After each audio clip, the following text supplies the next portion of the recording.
Today I'm gonna simplify the slice for you, but if you are a beginner, this video is not for you. And the reason is that I don't recommend slice for beginner, just for the simple fact that if you start learning slice when you are a beginner, you start to do just one step and just reaching the ball, because with slice you can reach much further. So you can just do this and you reach the ball, instead of hitting with the backhand with two hands, or in one hand. Most probably you are starting with two hands. So I would really recommend to start learning forehand and backhand normally, and do all the basic shots like volley, smash, serve, like I mentioned on my book, and only after you start developing your slice. But if you are here, even if you are a beginner and you just want to know more about this and understand how to do it and why and the reasons, the footwork, everything, it's really important to understand that when you do slice, the most important thing is to lower the ball and to try to play with your forehand in the next shot. That's the goal of a good slice. So when you do the slice here, okay, my goal is to recover but anticipate the next shot, because I play down the line, but usually I have the phone there. Usually we play like cross court, and then we anticipate and we are here ready to do a forehand. For me, it doesn't make a lot of sense to talk only about slice when the main goal is not only to change the rhythms, to change the spin of the ball, to lower the ball to your opponent, but in my case and most of you also is to do the forehand in the next shot. And it's also really important, before I even mention about slice, to understand how to do the forehand after that shot. Because for example, if you are doing a slice here and if you play cross court, of course you're gonna recover here, but you already know that 70% of the time, 7 out of 10 balls, is gonna play the ball back cross court. So when you are here, you do the split step and you know that he's gonna play here. So it's really important. I'm not gonna talk a lot about this shot, inside in and inside out, which is what we call when we play the forehand on this side. Okay, inside out when we play cross court, and inside in when we play down the line. I just want to focus a bit, because I have more videos about that when you do the inside out, you do the split step, and again the split step on your toes, okay, not with flat foot, and you do the split step also a little bit before your opponent hits the ball. And the split step is really important to have a reaction, because when you do the split step you can react easily to any ball, and it's really important to do it every time. Even though you don't start immediately when you start learning, you don't focus too much on the split step, you focus more on one, but remember, every shot except the serve starts and finish with the split step. Going back to this shot, inside out or in, when you do the split step, the first step is always this, okay, and then when you run, while you run, you prepare the racket, and then it's really important to stop, power on this leg, and then you transfer your body weight against the ball, and then you recover 1, 2, split. This is the basics. I have more videos about that, explaining in detail. I even posted one recently. It's like almost a masterclass, because I mentioned everything about this course. But this is one of the reasons I like so much the slice. And then you need to understand also the slice. When you hit the slice, the ball needs to pass through all the strings here, all the way. You really need to feel the ball. And also one important thing I wanted to say to you about the slice is that slice is not exactly with continental grip. As you see my hand, this is not continental grip. Continental would be more here, okay? My hand is a little bit more on top, as you see. It's not completely here, it's more on top, and here I have better feeling. Here I have better feeling, and also important to mention that, as you see, my hand is like that, instead of closing too much, because here you don't have feeling. So basically, as I teach on my forehand, and also, by the way, you have my course, I explain here inside out and inside in. But of course, if you are beginner, intermediate level, or even advanced, you should start with my forehand courses. I have two. The first one is footwork and the basic techniques and corrections of your basic mistakes. I really recommend. It's a little bit more boring, but it's the basics. Without that, you'll never play good tennis. And the second is to develop your top spin and open stance, like that. Alone, no coach, no partner, no anything, are just perfect. And I'm receiving a lot of feedbacks from people. I share everything on Instagram. You can have a look, and you can check the link below in the description about these courses. When you do the slice or any shot, as I was mentioned, if you do like that, or if you do exactly continental, it's a bit of lucky shot. And when you play tennis, we don't want luck be part of our game, or at least the main aspect of our game. We can be lucky, but not as a fundamental of our game. We can play good, we need to play safe, we need to develop shots that we can do it consistently, aggressively, and don't do a lot of mistakes. Because if you are playing tennis, one of the best things you can do, or how you should approach tennis in my opinion, is to play as good as possible from the baseline, and every time you have a good shot you attack and go for the ball, and don't be afraid of that. That is the basics, but everything starts with consistency and playing aggressive without missing, because being consistent doesn't mean to play like that. You can be consistent being you can be consistent just by being aggressive, and this is another advantage. But basically, talking about the slice now, another thing that, just need some balls. Exercises, like I have 3 exercises I always do, and again, this is simple but not easy, but it's so simple, and you just need to repeat these exercises as many times as you need until you get the feeling.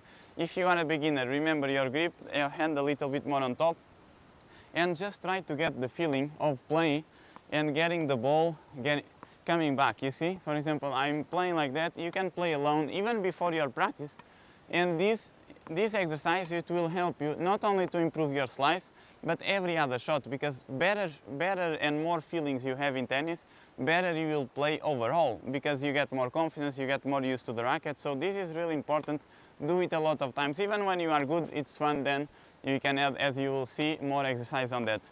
Then the second thing you need to do, second drill, is just to do this, and you can do one for you, or if you need, you can do another one, and then second you go like that. You see the motion of the slice. Okay, for now I don't want you to focus so much on the technique. What you can do is just, I didn't do now, but it's just to keep the racket on your shoulder, and then you play and keep the racket, instead of keeping the racket like that, a little bit more up. And here I always mention to keep a little bit more up for 2 reasons. First, even when I do the slice, if I go a little bit more up, the ball is always in, the ball is always with more slice, and always more, I don't know, spin. And also, when I ask you to do this, I at least make sure you finish with the racket straight. If I ask you to finish with the racket straight, you will start to finish like that. And we want, again, safety when we play. I want players that I can look and see, okay, I could bet on them, even though I don't like casinos and betting, but I could bet on you because I know your movement is right. So you can just do one for you or another, and then racket here, and you stay, okay? If you want even another progression with that, instead of finishing like that, you can finish more or less straight, but then you need to do this. I'll show you with the ball. You can just do one for you, finish, and then you put the ball and see if you can hold the ball like that. It's really simple, this exercise, and efficient, and you do this. And this you can do alone. You don't need coach, you don't need anything, because you can perfectly work on this alone. Now I'm gonna do the third progression, and the court is a little bit humid. Maybe the ball will not come back, and is grass. But for example, you can start by getting the feeling here, okay? And once you get this feeling, even before the bounce, you can just do this, and the ball is going over the net and coming back. The ball is wet, but for example, if you do it a few times, even if I try here a few times, of course I will get it. It's not coming. I'll try one more. And look, one interesting thing about tennis is that I can do, I don't know, 10, 20, 30 balls. I already did, but now I'm failing. I can try, and I can show you that if I keep trying, I will do it, as you see, and I can do it more times. But this to say that in tennis you really fail a lot. You really need to go through mistakes, and it's not easy. Sometimes you play good, sometimes you don't play good. The most important thing is, as you saw, to don't lose the confidence, because it's not because I was trying to show you or impress you and miss 5 or 6 balls or even 10 balls that I will not do it. If you have confidence on you and if you work hard, everything is possible. You just need to believe and accept when things are not going in. Just go to the towel, tie your shoes, do something, and then come back to the court. That were the basic 3 exercises for with drills and progressions that can help you. Again, the mindset is really important to play tennis, and I really recommend to start tennis alone. That's why I'm creating my courses. That's why I'm helping you with these videos, because I don't believe in group lessons, and I don't think group lessons are useful if your goal is to learn. And if you are on YouTube, if you are searching for more, I really believe it doesn't make sense to play group lessons unless you already play, you already have fun, and you want to meet more people, you want to be in the group just to do games. That I totally agree, I like, it's fun, you meet a lot of people, and if that's the goal, I totally agree with you, and I truly recommend. But if the goal is to learn, I really think it's a waste of money just to go to group lessons to learn, because you will not learn, that's 100% sure. Another important thing, as you know, I talk a lot about footwork, and not only for the forehand. As I mentioned, my forehand course, the first one, is about footwork also, and the footwork I teach for the forehand is exactly the same for the backhand and for the slice. That's why I really consider that course the foundation, is everything you need, again, and in the slice is exactly the same. So basically you are here, okay, you do the split step, and remember, when you do the split step, of course you do the split step always with your forehand grip ready, as I mentioned on my videos and my course, and the head of the racket facing down like that, or with this angle, or like that. You don't need to be exactly like that, but at least here, because you need to have your wrist relaxed. If you have, for example, continental grip, of course you cannot do that because you are in pain, okay? If you have the semi-western grip, it's relaxing, you are just here, and then you just rotate your shoulders and you are here. In this exercise, I'm showing you the slice, so I will keep already my slice grip ready. So you do here, okay? You do the split step, okay? And you do one. And you keep the racket on your shoulder. You can even hold it here. So split step, one, and racket here. Okay? It's really important to stop in this first position. I'll play the balls down the line just because I have the camera in front of me. But you can always start on the line, as I mentioned. You do the split step, one here, and then you do two, double step, and you don't move the head of the racket. And then you just play and you stay. And you can even put the ball here if you want. Okay? But the goal is, when you play, as you saw, the power is here, and you play and you stay, and this leg goes up. Okay, and you cannot, even if you want, don't go forward. Okay, just stay here.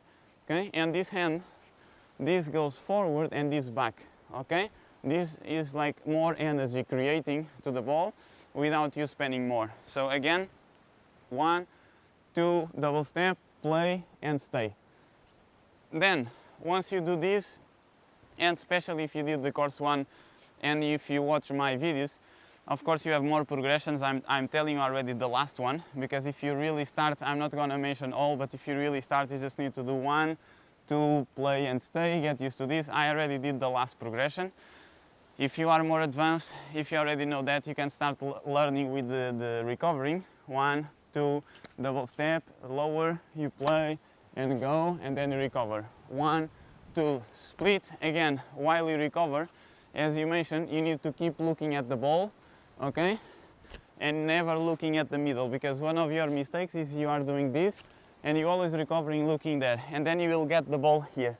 Okay, again, another important thing is, of course, on this shot that I just did now, of course you are here. Usually this shot is to go to the net, and usually this shot we play down the line, but remember, here down the line you are playing for his forehand.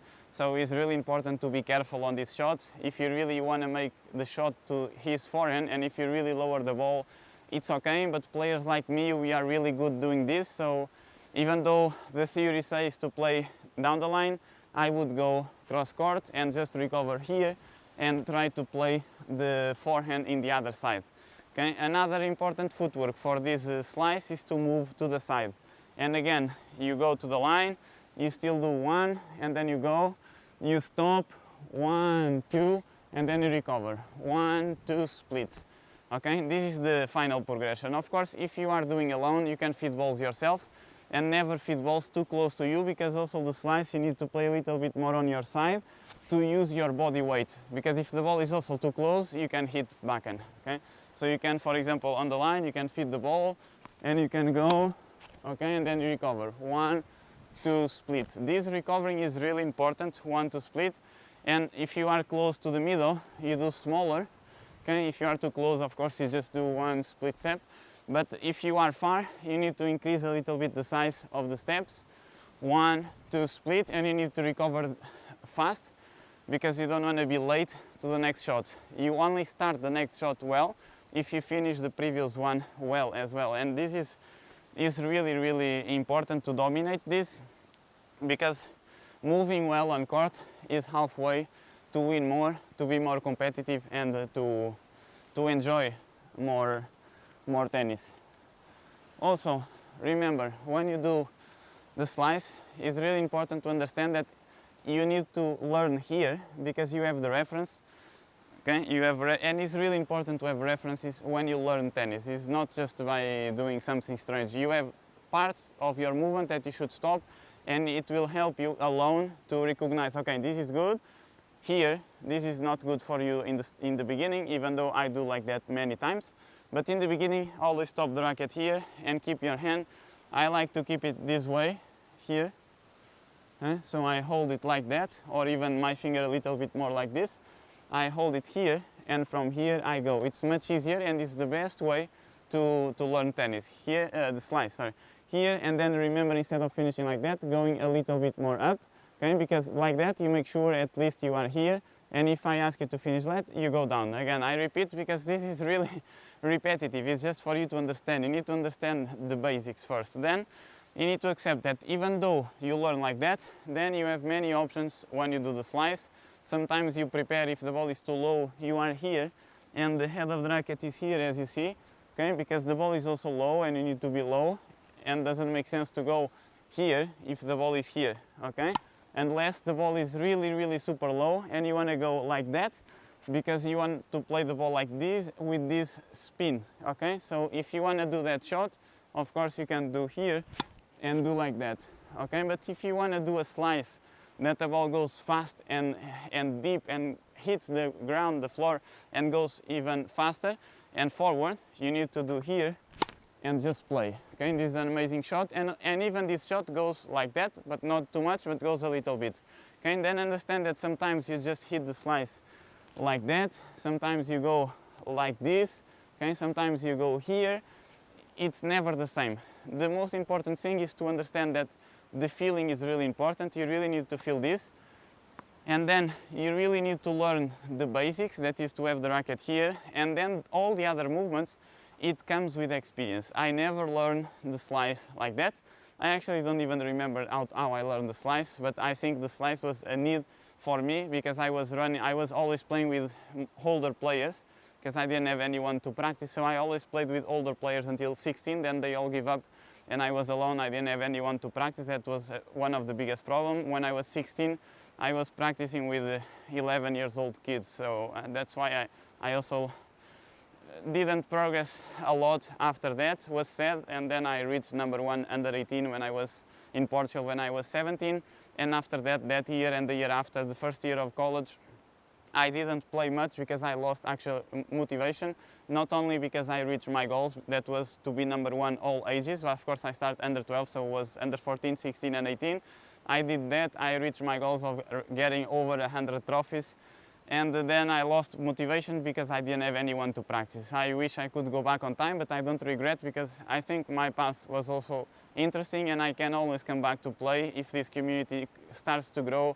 And maybe if you'd like to watch me in some tournaments, maybe is one thing that I'm considering, but I still cannot guarantee that. Depends how I feel, but physically, actually, I'm feeling good.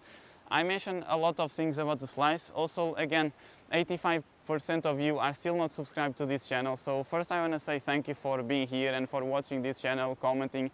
Every day is growing more and more. I really appreciate that. But second, most probably you are watching and you are one of those that you are not subscribed. So we are on a mission to reach 100,000 subscribers. First is our first goal, or my first goal. And I would like to have your subscribe here. Subscribe if you like, if you find value. If you don't subscribe, because this is a community just for those who really want to play good tennis, who really are willing to go to the court and make the sacrifices needed to be a good player. And even though I talk a lot about footwork technique, basic techniques for beginners, this is not just for beginners, because I actually have high level playing tennis, and I talk for beginners because I want to help you understand that if you have a good base, you can play any level. And beginner is just because you are starting, but if you have a good foundation, like I mentioned on my courses, and I'll keep creating, because my ebook, I talk about my methodology in my ebook, and we sold for over 30 countries, so it's really amazing. It's simplified, and now from the book, I want to cover all the shots and make a really good work where I want to eliminate a little bit of tennis lessons of people that actually want to learn with group lessons. I think there is no need, and with these courses is all you need. You can do alone, and you take your time to learn, and then once you know this, you can go to group lessons or private lessons and enjoy more tennis and learn, because you already understand. And even though